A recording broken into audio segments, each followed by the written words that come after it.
Okay, so here we go. Lecture number 4 है Indian economic development on the eve of independence, जो first chapter है उसका।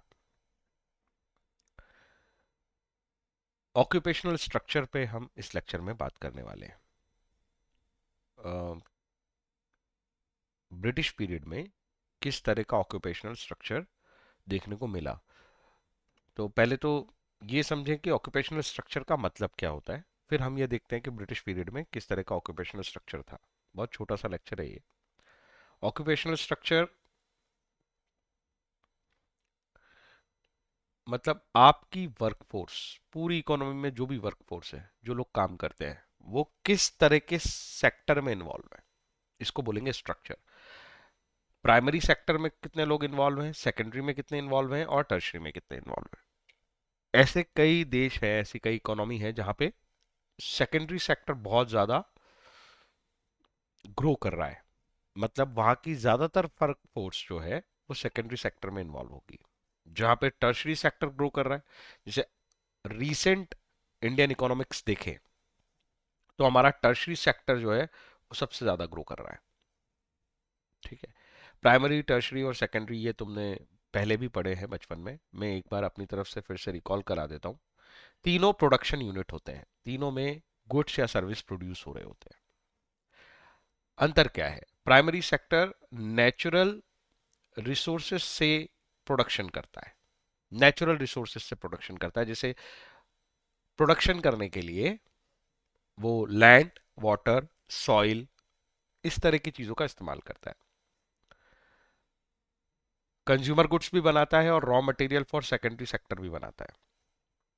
Consumer goods का मतलब होता है ऐसे गुड्स प्रोड्यूस करता है जिसको सीधे कंज्यूम किए जा सकते हैं। जैसे एग्जांपल के लिए फ्रूट्स उगाना प्राइमरी सेक्टर का काम है, क्योंकि उसके अंदर वो नेचुरल रिसोर्सेज का यूज कर रहा है। फ्रूट्स कैसे उगाए जाएंगे? लैंड, वाटर, सॉइल, इसी की हेल्प से।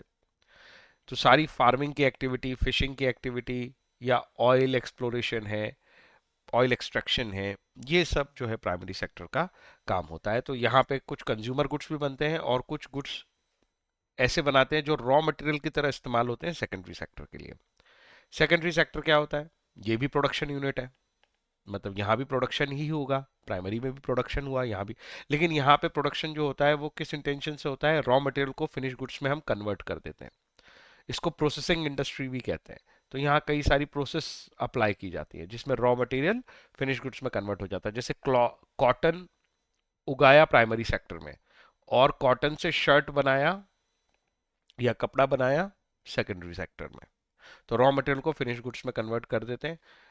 ठीक है, जितनी कंस्ट्रक्शन इंडस्ट्री है, कंस्ट्रक्शन मतलब तुम्हारी बिल्डिंग बन रही है, रोड्स बन रहे हैं, ब्रिजेस बन रहे हैं, ये सब सेकेंडरी सेक्टर का काम है। पावर जनरेशन सेकेंडरी सेक्टर का काम है।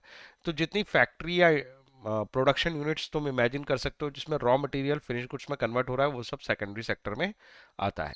टर्शरी सेक्टर क्या होता है? ये एक तरह से सपोर्ट सेक्टर है, प्राइमरी और सेकेंडरी सेक्टर को सपोर्ट देने के लिए बनता है, सपोर्ट का काम है इनका। ठीक है, क्या सपोर्ट देते हैं? ये बेसिकली सर्विस प्रोवाइड करते हैं प्राइमरी और सेकेंडरी सेक्टर को। ट्रांसपोर्ट की सर्विस, फाइनेंस की सर्विस, गवर्नमेंट की सर्विस, एजुकेशन सर्विस वगैरह वगैरह। सीधे कंज्यूमर को भी सर्विस देते हैं, ऐसा नहीं है कि सिर्फ प्राइमरी और सेकेंडरी सेक्टर को ही सर्विस देते हैं। तो ये सर्विस सेक्टर भी बोला जाता है टर्शरी को। और आज की इकोनॉमी में, प्रेजेंट डे की बात कर रहा हूँ, कॉलोनियल पीरियड की नहीं, प्रेजेंट इंडियन इकोनॉमी में टर्शरी सेक्टर सबसे ज्यादा ग्रो कर रहा है। ठीक है, हम कोशिश कर रहे हैं कि सेकेंडरी सेक्टर भी ग्रो कर जाए। ओके, प्राइमरी सेक्टर की स्थिति जरा समझो। अब हम आते हैं मेन पॉइंट पे, प्राइमरी सेक्टर कैसा था हमारा। ब्रिटिशर्स आने के पहले भी हम ज्यादातर एग्रीकल्चर बेस्ड ही थे। और हम क्या, दुनिया की सारी इकोनॉमी ही एग्रीकल्चर बेस्ड थी, क्योंकि इंडस्ट्रीज तो थी नहीं और ना ही सर्विस सेक्टर का कोई खास रोल था। तो अगर हम बात करें पुराने समय की, 1600 1700, वहां पे सारी इकोनॉमी ही एग्रीकल्चर बेस्ड थी। लेकिन जब इंडस्ट्रियल रिवॉल्यूशन आया तो फिर लोगों ने सेकेंडरी सेक्टर डेवलप किया, फिर धीरे धीरे टर्शरी सेक्टर का रोल इंपॉर्टेंट हुआ और आज के समय सबसे ज्यादा इंपॉर्टेंट टर्शरी सेक्टर ही हो गया है। ये आर्टिफिशियल इंटेलिजेंस जो आने वाला है ना, ये टर्शियरी सेक्टर को और बहुत जोर से बूम देने वाला है। ठीक है, पर हमारा टारगेट तो है कॉलोनियल पीरियड की बात करना। चैप्टर वही है कि on the eve of independence हम कहाँ खड़े थे, वहां तक पहुंचना है।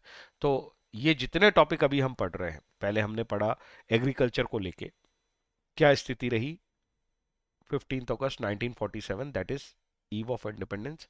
उस दिन तक ब्रिटिश पीरियड में हमारे साथ क्या हुआ, उसके पहले क्या था, फिर ब्रिटिश पीरियड में क्या हुआ। वैसे फिर हमने इंडस्ट्री में पढ़ा, और अब हम ऑक्यूपेशनल स्ट्रक्चर देख रहे हैं। ऑक्यूपेशनल स्ट्रक्चर का मतलब है कि हमारी जो वर्कफोर्स थी वो प्राइमरी सेक्टर में कितनी इन्वॉल्व थी, सेकेंडरी सेक्टर में कितनी इन्वॉल्व थी, और टर्शरी सेक्टर में कितनी इन्वॉल्व थी। Agriculture sector you can say it is as primary sector. तो प्राइमरी सेक्टर जिसमें डोमिनेटली हम केवल एग्रीकल्चर की बात करें, क्योंकि प्राइमरी में तो एक्सट्रैक्शन भी आते हैं, बहुत सारी चीजें आती है। कोई भी लैंड और सॉइल और वाटर, नेचुरल रिसोर्सेज को यूज करके हम कुछ भी कल्टीवेट या प्रोड्यूस कर रहे होते हैं, वो सब प्राइमरी में आता है। लेकिन उसमें भी मेजरली एग्रीकल्चर सेक्टर जो था, उसका सबसे बड़ा शेयर था 70 to 75% कॉलोनियल पीरियड में। तो कॉलोनियल पीरियड में अभी हमने पीछे पढ़ा कि इंडस्ट्री को तो उन्होंने डेवलप ही नहीं होने दिया, ब्रिटिशर्स ने, राइट। और एग्रीकल्चर सेक्टर भी कोई उन्होंने ग्रो नहीं किया, लेकिन हमारी ज्यादातर वर्कफोर्स फिर भी किसमें इन्वॉल्व रही, एग्रीकल्चर सेक्टर में। उन्होंने एग्रीकल्चर सेक्टर में हमें शिफ्ट कर दिया फूड क्रॉप से कैश क्रॉप्स पे। तो हमारी वर्कफोर्स कहीं शिफ्ट नहीं हुई। ठीक है, उल्टा हैंडीक्राफ्ट से वो वर्कफोर्स इसमें और उन्होंने ट्रांसफर करी थी, कन्वर्ट करी थी। हैंडीक्राफ्ट इंडस्ट्री को खराब किया था। इंडस्ट्रियल सिचुएशन को हमने पिछले लेक्चर में पढ़ा है, राइट। आगे चलते हैं। मैन्युफैक्चरिंग और सर्विस सेक्टर का क्या स्टेटस था। तो हमारी वर्कफोर्स का अप्रॉक्स 10% मैन्युफैक्चर सेक्टर में था, और अप्रॉक्स 15 to 20% शेयर जो था वो सर्विस सेक्टर में था। तो ये तुम्हें ध्यान रखना है, 70-10 और ये 15-20%। ठीक है, यही बस एक काम की चीज है। इसमें रीजनल वेरिएशन की भी बात कर लेते हैं। रीजनल वेरिएशन का मतलब है रीजन, रीजन का मतलब है एरिया। ठीक है, तो इंडिया के किस एरिया में किस तरह की सिचुएशन क्रिएट हुई ड्यूरिंग कॉलोनियल पीरियड। तो देखो, अगर मैं सदर्न रीजन की बात करूं, मेनली साउथ, साउथ के कौन कौन से स्टेट, तमिलनाडु, आंध्रा, केरला, कर्नाटका, अब ये महाराष्ट्र और वेस्ट बंगाल, ये प्रॉपर ही ये थोड़ा सा साउथ ईस्ट हो जाता है, और ये थोड़ा साउथ मतलब सेंटर, और सेंटर से थोड़ा सा नीचे है ना, तो सेंट्रल पार्टी है अप्रॉक्स महाराष्ट्र तो इंडिया का। तो मेजरली साउथ और साउथ ईस्ट, ये जो पार्ट था, इसमें एग्रीकल्चर में डिक्रीज देखने को मिला। यहां इंडस्ट्रियलाइजेशन बढ़ा है किस पीरियड में, अंग्रेजों के पीरियड में। देखो, ओवरऑल लेवल पे तो पॉपुलेशन देख ली, रीजनल बेसिस पे बात कर रहे हैं, तो साउथ रीजन में एग्रीकल्चर डिक्रीज हुआ था थोड़ा, और मैन्युफैक्चरिंग और सर्विस सेक्टर में थोड़ा सा इंक्रीज देखने को मिला था। तुम्हें पता भी होगा, कोलकाता वगैरह जो है वेस्ट बंगाल में, वहां पे इंडस्ट्रीज थी, है ना। महाराष्ट्र में भी आज तक भी काफी अच्छा इंडस्ट्रियल बेस है महाराष्ट्र का।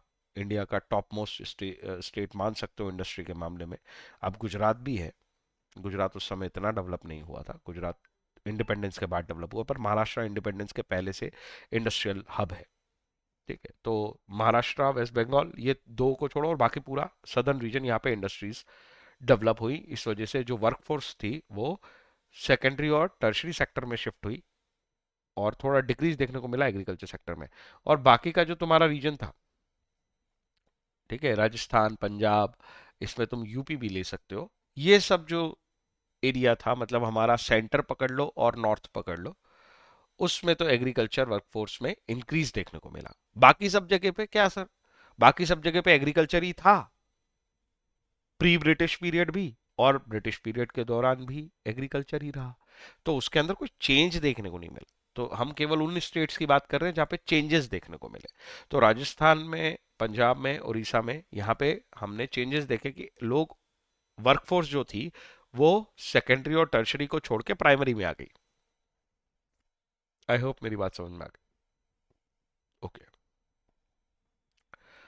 सो ये सिचुएशन थी ऑक्यूपेशनल स्ट्रक्चर की। बहुत छोटा सा लेक्चर है, मैंने इसके साथ में दूसरा जोड़ सकता था, लेकिन अगला टॉपिक बहुत इंपॉर्टेंट है। अब हम बस चैप्टर के कंक्लूजन पे पहुंच रहे हैं, और अगले जो दोनों टॉपिक हैं, ये मानता हूं मैं कि अगर बोर्ड एग्जाम्स में सबसे ज़्यादा क्वेश्चन आने के चांसेस वही वाले हैं, क्योंकि ये पूरा चैप्टर का जो बिल्डअप है, यहाँ तक ये सिर्फ बिल्डअप था जिस टॉपिक को हमें पढ़ना है उसके लिए। क्योंकि हम ये चाहते हैं कि on the eve of independence India की इकोनॉमी कहाँ खड़ी थी, वो हम आगे के टॉपिक्स में पढ़ने वाले हैं। ठीक, ओके, अगले लेक्चर में मिलते हैं।